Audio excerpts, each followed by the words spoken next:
I'm excited to share with you TurnDial's story. Christian and Michael have been on a journey to figure out the magical formula for lead generation in their MSP. Like so many MSPs, they've struggled to generate the number of leads that they need. They've tried email marketing, social media marketing. They even put a billboard up trying to generate the number of leads that they need and always fell short. This story is one of perseverance and the commitment to doing whatever it takes to get where you're trying to go. Enjoy.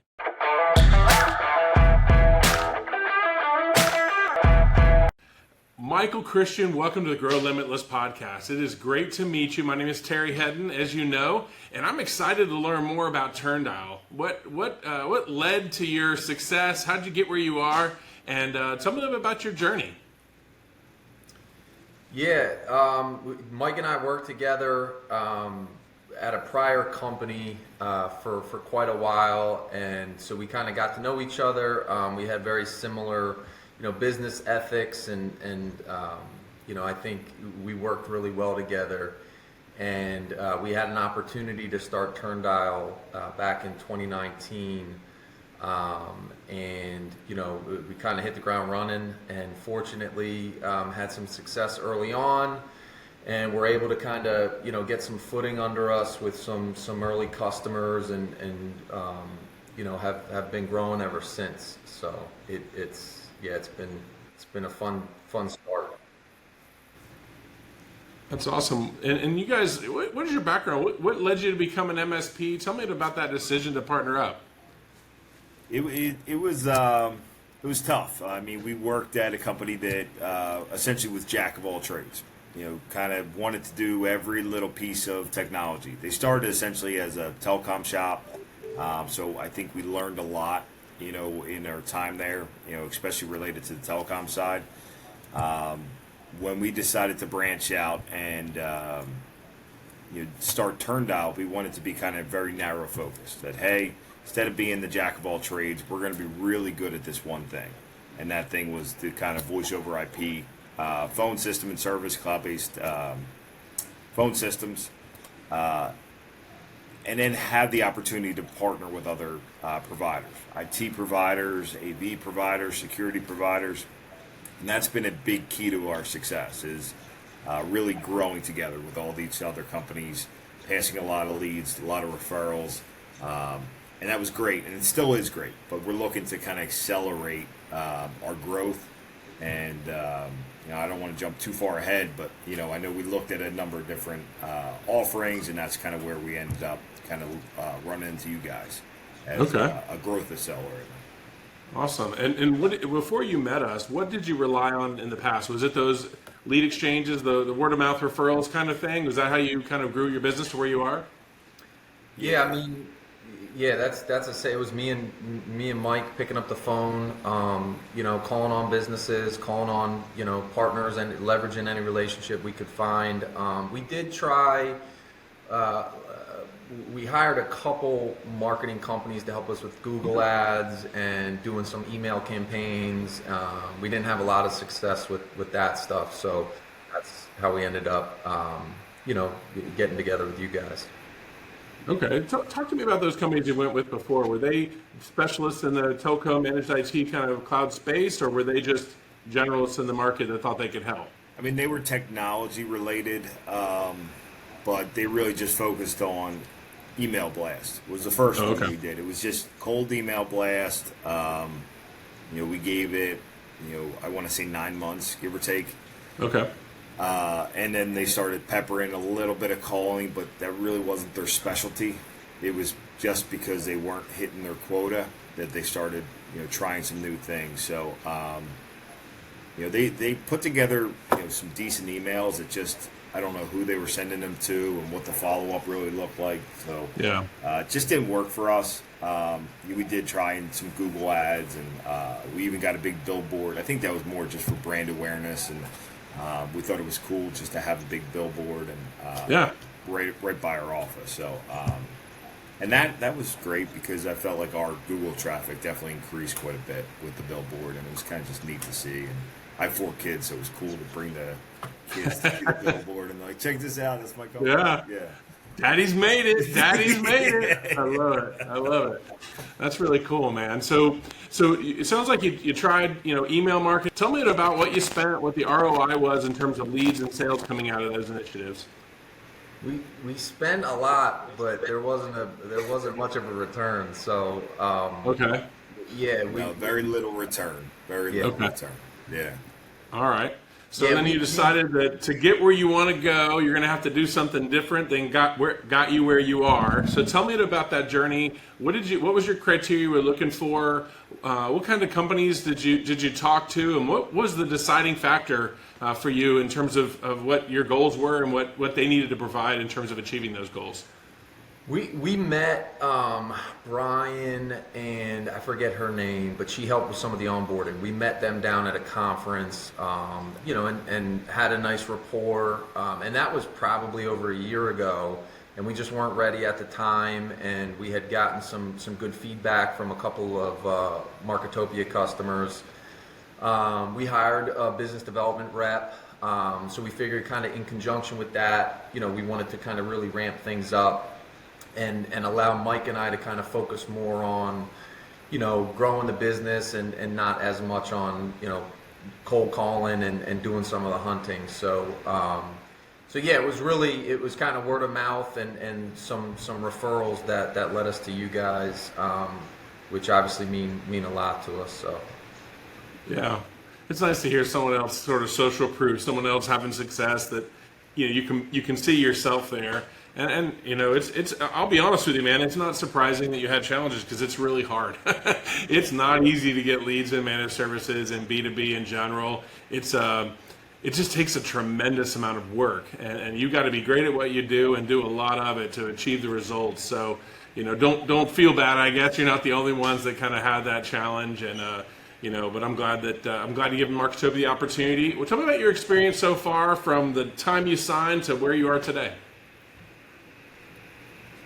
I honestly think Christian probably did a little bit more in the early stages, but everyone we talked to and just kind of hearing, even you pitch us, I felt like it was good. I was like, these guys all kind of worked in these roles. They did lead gen to start, and they kind of developed themselves. So I liked even some of the sales pitch that you guys provided to us. It was. I kind of felt like you guys knew what you were doing. Even just Cesar, just helping us get set up in the portal and kind of walking us through on all the capabilities that the portal does have, linking in social channels and the Google My Business pieces, just to show like real good data. That's the one thing that we never had with the other platforms.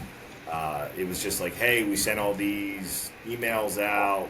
We tried multiple times. We had no visibility into what was actually happening behind the scenes, and that's the one thing that was refreshing looking, what you guys provided was just that whole database, right. The growth machine, and it's great that we can reference that even when you guys started to add in the leads.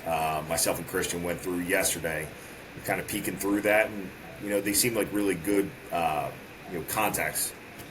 So we're excited about what could come based off that list you guys provided already. Awesome. So are you going to use the growth machine to help run sales as well, or are you just going to have marketing and sales being in two different systems? We're still up in the air yet. Right now, I think it'll be great to try it out, see what's good, bad, and different about it. Because we haven't really gotten dirty with it yet, gotten our hands dirty with it yet. But I think we're open to both sides of it. Let's kind of just play it by ear and see what happens.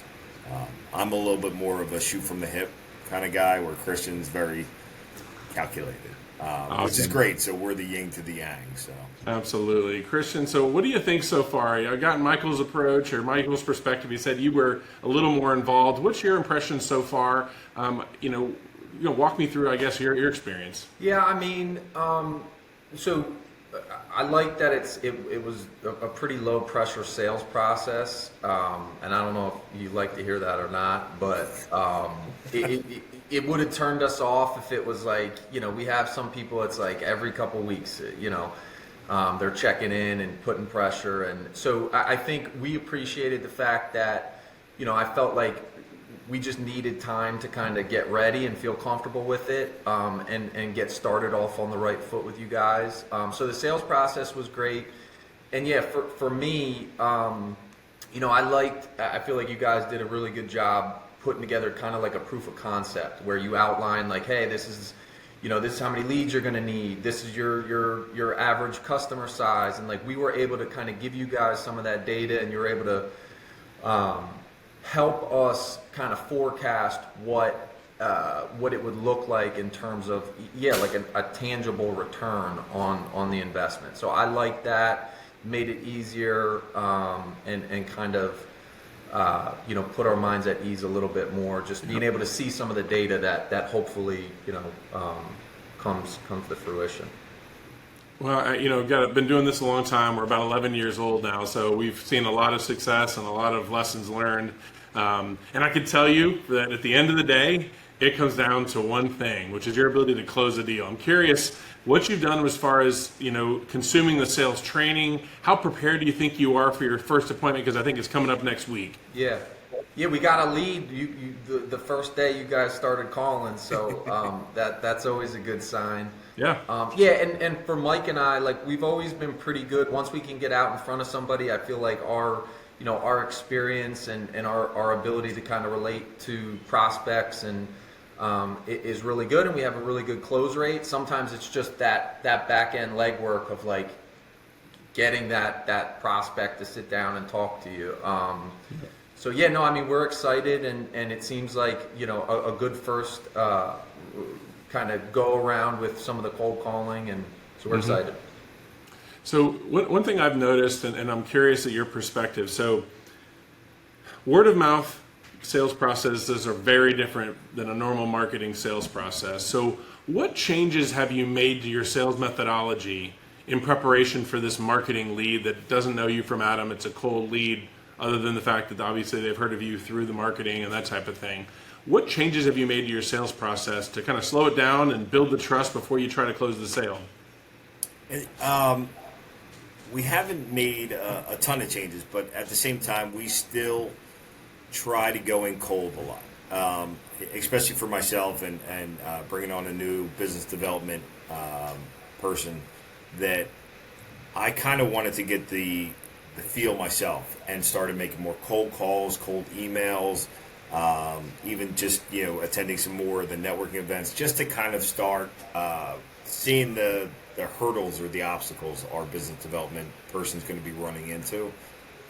So I feel like I always have to keep myself in check and keep myself somewhat sharp with new outreaches, and not just rely completely on the word of mouth or the warm leads coming in. Right.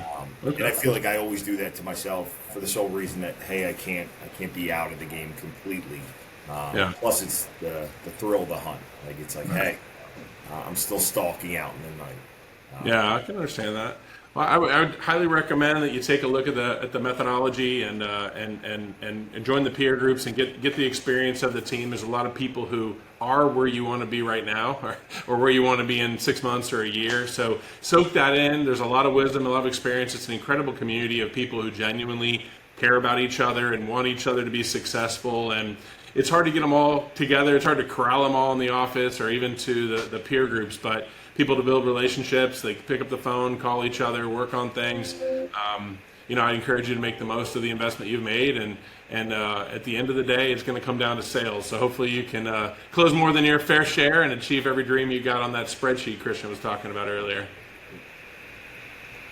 Awesome. Let me ask you a question, I guess, from a bigger picture perspective. What advice would you give someone that wants to grow their business faster, wants more leads, is confused about where to go, they want guarantees, they want sure things, but struggling to find that right growth partner? What advice would you give them in terms of their journey to find that growth partner for their business?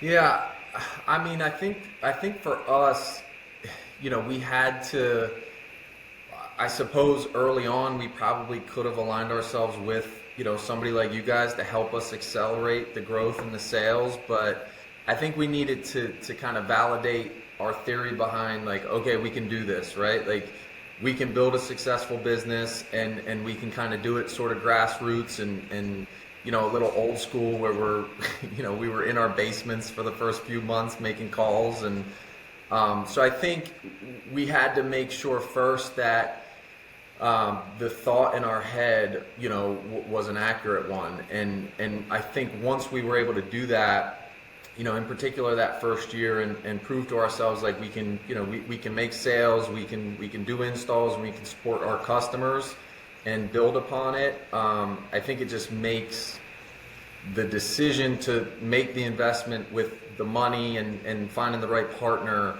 it made it a lot easier. Whereas I think if we did it probably sooner, it would have been, I don't know, maybe a little more stressful, or maybe we wouldn't have been prepared for, what would have come.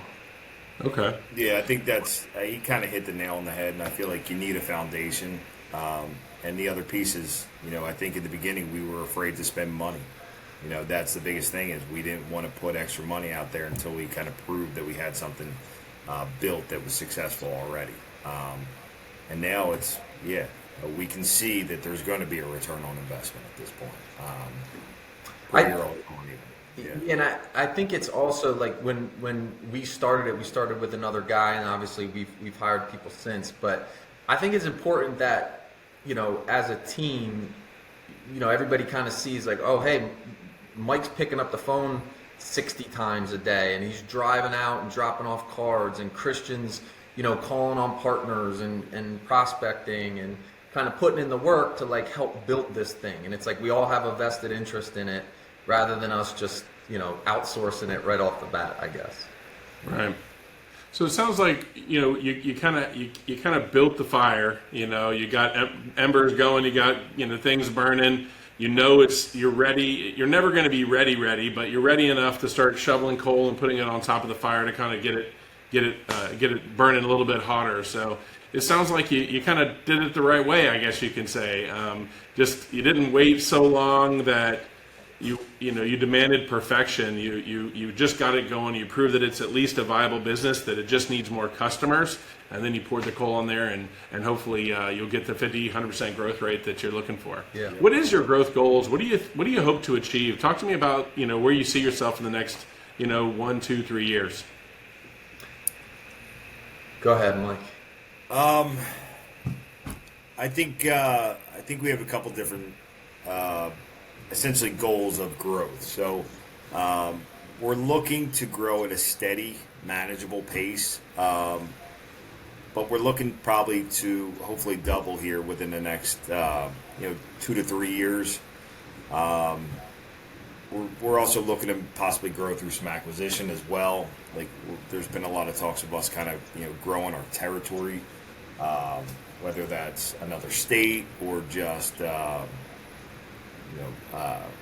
just expand our market. Roughly, we're about 100-mile radius of Philadelphia, so we're trying to see what's manageable and what's going to aid to our success, opposed to create more obstacles down the line. So there's a lot of things we've worked out. I actually have the book behind me, Traction. So we've been setting up more kind of monthly, weekly, yearly goals that which we haven't done previously. And I know we were probably a little late to the game, but we're trying to play a little catch up and make sure that we have ourselves set on the right path.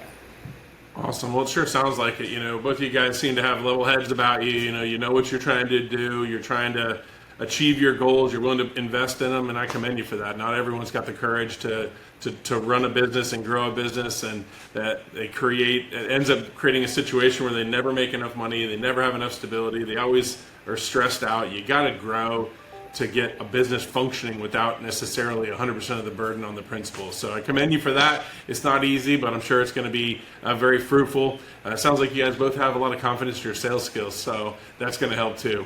Thank you. Awesome. Good deal. Well, thank you guys so much. I appreciate you sharing your story with us today. Hopefully it inspired the listeners to take the same leap of faith you did and start taking steps toward achieving their goals, turn those dreams into expectations by doing what it takes to achieve them. Thank you so much. I appreciate you joining us. Thank you. Thank you.